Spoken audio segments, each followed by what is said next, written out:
নমস্কার বন্ধুরা, আমার ইউটিউব ভিডিও চ্যানেলে তোমাদের আরও একবার স্বাগত জানাই।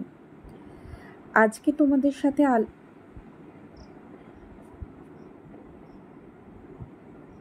নমস্কার বন্ধুরা, আমার ইউটিউব ভিডিও চ্যানেলে তোমাদের আরও একবার স্বাগত জানাই। আজকে তোমাদের সাথে আলোচনা করব মোস্ট ইম্পর্টেন্ট কিছু এমসিকিউ কোয়েশ্চেন্স নিয়ে ডাইজেস্টিভ সিস্টেম থেকে, যেগুলি প্রত্যেকটা এক্সামে খুবই হেল্পফুল হবে তোমাদের। তো প্রথম কোয়েশ্চেন্স হচ্ছে, কোনটি লালাগ্রন্থি? অশ্রুগ্রন্থি, সাবলিঙ্গুয়াল গ্রন্থি, ব্রুনার গ্রন্থি না অ্যাড্রিনাল গ্রন্থি? রাইট অ্যান্সার সাবলিঙ্গুয়াল গ্রন্থি।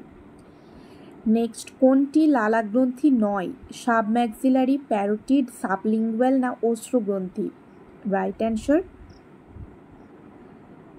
অশ্রুগ্রন্থি। নেক্সট, ক্ষুদ্রান্তের ভিলায়ের প্রধান কাজ হলো ক্ষুদ্রান্তের ভিলায়ের প্রধান কাজ কোনটি? রাইট অ্যান্সার কি? শোষণ তলের বৃদ্ধি ঘটায়। নেক্সট, দাঁতের সব থেকে শক্ত উপাদানটি হলো ডেন্টাইন, অস্থি, এনামেল না মজ্জা? Right answer enamel.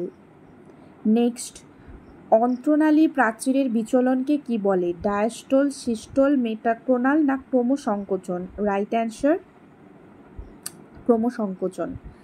ক্ষুদ্রান্তে অবস্থিত পেয়ার্স প্যাচ হল লসিকা কলা, আবরণী কলা, গ্রন্থিময় কলা, রক্তকোষ উৎপাদনকারী কলা? রাইট অ্যান্সার লসিকা কলা। পাকস্থলীর পিএইচ হল 7.6 to 8.6, 7.1 to 8.2, 1.5 to 2.0, 6.0 to 7.2? Right answer 1.5 থেকে 2.0। অগ্নাশয়ে কোনটি থাকে না? Pepsinogen, trypsinogen, chymotrypsinogen, lipase? Right answer pepsinogen. Next, trypsin উৎসেচক নিঃসৃত হওয়ার স্থান যকৃৎ, ডিওডিনাম, অগ্নাশয়, পাকস্থলী? রাইট অ্যান্সার অগ্নাশয়। নেক্সট, অন্ত্রের পিএইচ হলো, উপরোক্ত এই অপশনগুলোর মধ্যে অন্ত্রের পিএইচ কোনটি? 8.0।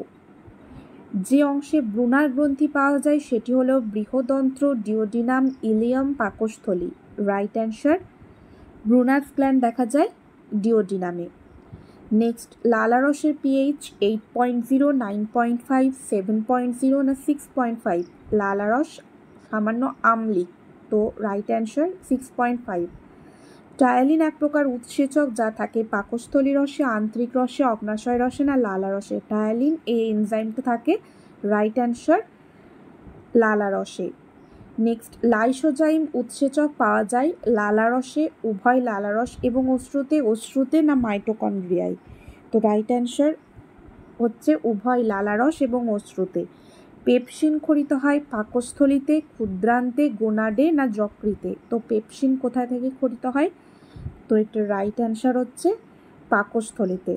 তো এই ছিল আজকের 15টা খুব ইম্পর্টেন্ট কোয়েশ্চেন্স।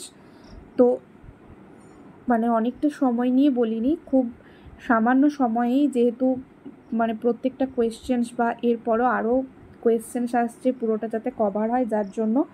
তো নেক্সট ভিডিওতে আমি অবশ্যই একটু সামান্য আরেকটু সময় নিয়ে কোয়েশ্চেন্সগুলো আলোচনা করব।